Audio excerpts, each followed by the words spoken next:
Hey, what's up, you guys? It's Sugar, the Stuttering Diva here. And on this episode of Crocheting with the Diva, I will be talking to you on my why and to why I started doing what I do and how I fell in love with my style of crocheting, the Diva way. So I have been diagnosed with bipolar depression, anxiety, severe PTSD, and dissociative identity disorder. I know, right? That's a lot. And 12 years ago, I took myself off of all of my mental health medications completely. I know, right? That sounds pretty scary. But I did that because the medications that I was taking wasn't doing nothing for me. In my opinion, they were doing more harm than good. So I felt like I wasn't being a productive member of society. So I was sleepy all the time. I was irritated, and my thing was, if I'm battling depression, why do I need a pill that will make me want to sleep all day, and make me irritable? Like I wanted to be vibrant and a part of the community. Like I didn't need no help into being more depressed and more irritated. So once the doctors realized that one medication wasn't working, they will quickly give me another one. And y'all do know that it takes about 30 to 60 days for any type of medication to wear out of your system. So the fact that they were giving me medications back to back like that, trying to find something that worked, I was like always a different person all the time because I didn't really know what they were giving for me. And my parents were more like, just take it because they're the doctors, they know what they were doing. Apparently, they didn't. So I took myself off and I immersed myself in all things artistic. I was already pretty much an artistic kid. I was singing in choirs starting at the age of 3. I wrote my first poem at the age of 9, but I really like delved into it hard when I took myself off of medications. That was scary for everybody. People telling me don't do it. It's not gonna be beneficial for you.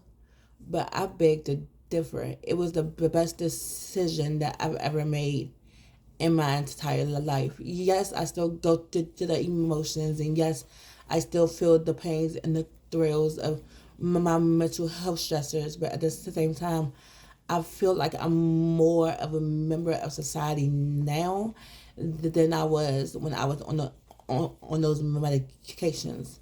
So I didn't know what I was doing. I was just like I needed a way to get the emotions out. So I just tried anything and everything. I dove more so into poetry. I was doing it already, but I dove into it even harder because I was like, okay, I need to get these thoughts and these emotions out of my head. Um, and then I was like, okay, I need something else to do to get these thoughts and emotions and these feelings out of my head. So I started buying canvases and taking paint and pretty much just throwing paint on canvas. Little did I know that was called abstract painting, but I was just using it as a way to cope with the feelings that I had. I would never forget when I saw my first painting. I'm telling you guys, I didn't go to school for anything that I'm telling you. I saw my first painting, and I got offered the chance to be a live painter at Buzzwords and Poets with the host Droopy the Broke Baller here in Washington D.C. for a good 6 to 8 months. Mind you, I didn't know what I was doing. I was literally taking paint and putting it on canvas because I had these emotions and I just saw things in color. so I could use those colors and merge them together to make a piece. I sold some pieces. It was a dope experience. Like, it was amazing. Then I was like, I remember it was Black Friday. Around this time, I was working at Target, and it was a Black Friday sale on this Nokia camera. So I bought the camera just to buy the camera.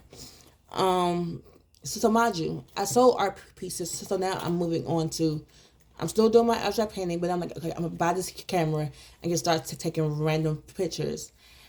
And so I started taking random pictures, and I remember I sold a couple still pictures to couples that I just saw like randomly walking down gallery place. I shot them as they were standing there, showed them the pictures, and they loved it, and they brought some.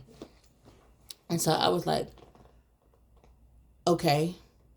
Again, I didn't go to school for any of this, so I'm just like okay, dope. And as much as that was helping with releasing some things and finding beauty in little things, my anxiety was still through the roof.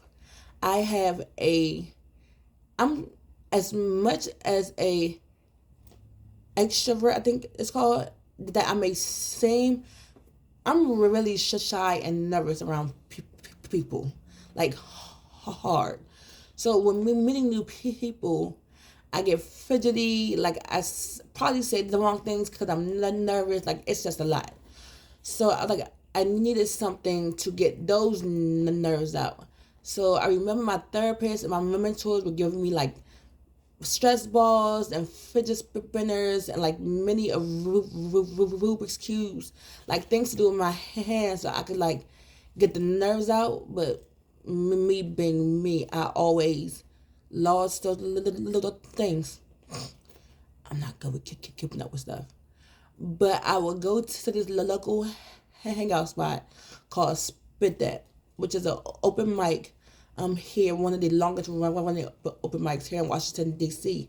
And at this particular time, I would see this guy by the name of Dwayne B, Mr. Crochet Kingpin himself, crocheting.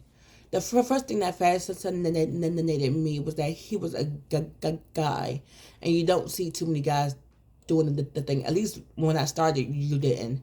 And number two, he was so quick with it. It amazed me what you can make starting from something as small as a string. And so I went to my therapist. I said, I like fashion. I think I want to like learn how to crochet. So the crazy thing is that she tells me that she always thought about telling me that I should because it would help with my anxiety. So I went to Michael's. I bought all this yarn. I watched YouTube for like 5 minutes because again, back then I didn't have any patience. My patience was real thin, and the white lady on the video was long-winded, and it was just becoming annoying. So I shut her off after 5 minutes. I would take my yarn and my needle, and I would sit in the back, and I would just watch the Dwayne B's hands, Mr. Crochet Kingpin himself, just go. And his hands would just literally go. So I was doing the whole monkey see, monkey do thing because I was literally just watching his hands and mocking him. So there was no book, there was no patterns. I was really just playing monkey see, monkey do. So I would watch and I would follow, and I would watch and I would follow. And that's how I pretty much got the basics of crocheting down. But that's also when I realized that I see the world in color. Everything, every emotion, everything to me is built around color. And sometimes because I see the world in color, it can become a little bit overwhelming. Like, because I could see, I could put a color to tears, or I can, you know, put a color to, so like when they had the whole George Floyd, Breonna Taylor all that things, I saw nothing but colors. When we were shut down in the pandemic, I saw nothing but colors, and it was too many colors at one point, to the point where it did make me depressed. But then I built art around that, and so I was like, okay, how can I crochet my way? So that's when, if you look on my page, you'll see the jean jackets and the really thick heavy scarves, or the sweaters, or me taking a old school jumper and reworking it. Because my thing is, these two worlds need to come together. We need to find a way to merge worlds, because we are too divided, and things need to change. And the only thing I knew that I could change is the way I did fashion, and the way I told that story through fashion. So that's what I did. So that's where my upcycling and my fashion kind of came into play, because I wanted to get the story out of merging two worlds together. And it's time for us to start merging two worlds to get together.